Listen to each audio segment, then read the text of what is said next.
Hola amigos, ¿cómo están ustedes? Bienvenidos a su programa iConsiglieri. Gracias a sus inquietudes, a esas dudas que hemos estado generando con diversas conversaciones sobre el tema de esa reforma tan compleja del día 23 de abril de 2021. Entonces vamos a hablar de...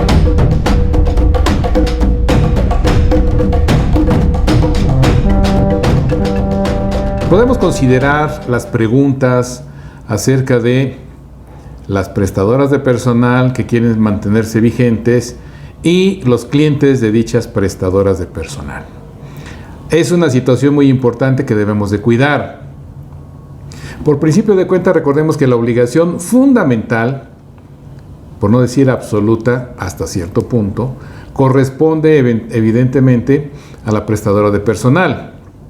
Uno de los requisitos indispensables lo tiene perfectamente determinada la Ley Federal del Trabajo, cuando hace alusión a ese famoso padrón que debe de integrar la Secretaría del Trabajo y Previsión Social. Y ese padrón va a estar operando a través de las reglas que debe de emitir, y ya no debe de tardarse, la Secretaría misma, para que aquellas prestadoras de personal que quieren seguir insistiendo en su actividad, porque es real, es transparente, etcétera, etcétera, deberán de sujetarse a dicho cumplimiento.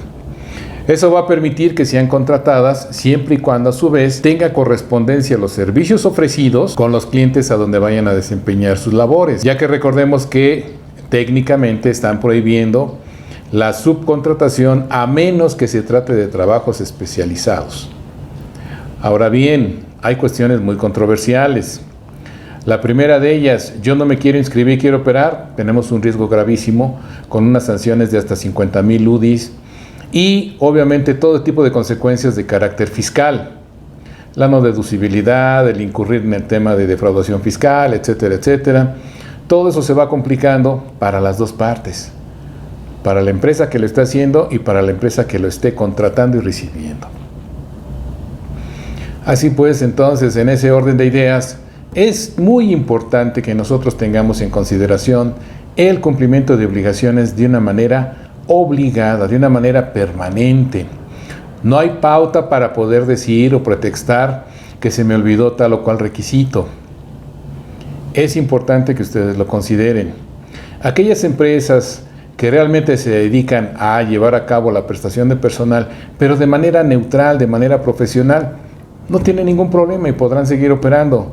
Obviamente que va a bajar en un momento determinado la cantidad de operaciones que tenga que hacer, porque el personal en un momento dado pudiese haber pertenecido a ellas, legalmente hablando, y después se fueron desprendiendo. Y a manera de ejemplo, no me canso de citarlo, yo necesito un director que sea competente, etcétera, etcétera. Ya lo hice de manera interna, no tengo candidatos, y tú tal o cual empresa, no digo nombres, quiero que me lo mandes. Me lo mandan, evidentemente que es trabajador de la prestadora de personal, se viene a integrar conmigo, ahí estamos claritos con un tema de outsourcing, y no se busca no pagar seguro, omitir obligaciones, no se busca eso, se busca realmente la sobrevivencia de la empresa. Por otro lado, tenemos que una vez que me convenza ese candidato a director, pues ya lo absorbo como una relación laboral normal. Y ahí estamos hablando de que simple y sencillamente no se da ni siquiera la figura de sustitución patronal, simple y sencillamente se da una relación laboral nueva, completamente. ¿Y ello qué implica? Una serie de situaciones muy importantes que nosotros debemos de evaluar. A partir de ese momento, al ser nuestro trabajador, ya tenemos todas las responsabilidades y obligaciones, ambas partes, el nuevo director y la empresa, para poder cumplir con las leyes. Y esa persona, esa empresa que me mandó ese personal, pues obviamente debe de estar registrada dentro del padrón, etcétera, etcétera, etcétera. Ahora bien, hay una complejidad y vemos como con asombro que hay quienes están aventurándose a mencionar las posibles reglas que saque la Secretaría del Trabajo y demás. Ya existen, están en trámite, etcétera. Pero a nosotros, por costumbre, nos gusta hablar con la certeza de lo que ha sido publicado o bien anticiparlo. Todavía no tiene un valor jurídico porque no ha sido publicado. Para que ustedes estén claros en el sentido de la propuesta que se les está haciendo y los comentarios sobre todo, y evitar esa terrible confusión de que si es cierto o no es cierto, vigente o no vigente, etcétera, etcétera, etcétera. Esa es una parte muy importante.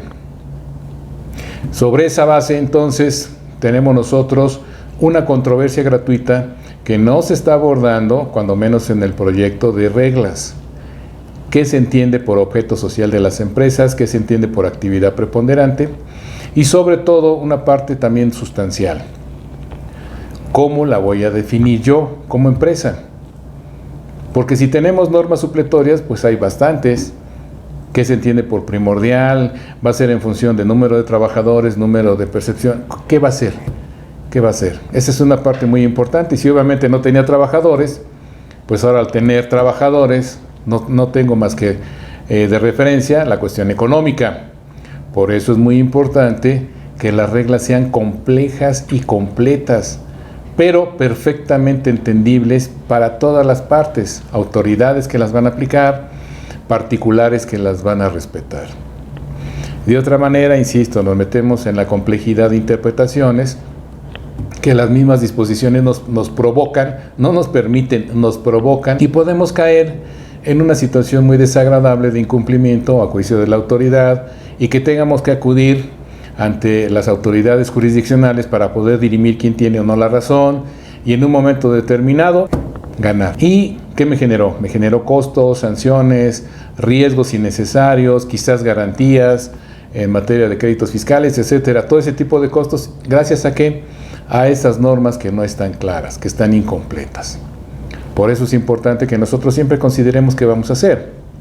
Ahora bien, todas aquellas empresas pagadoras que les llaman, que en un momento determinado quisieron ser prestadoras de personal, pero se crearon de una manera doméstica, desordenada y hasta cierto punto,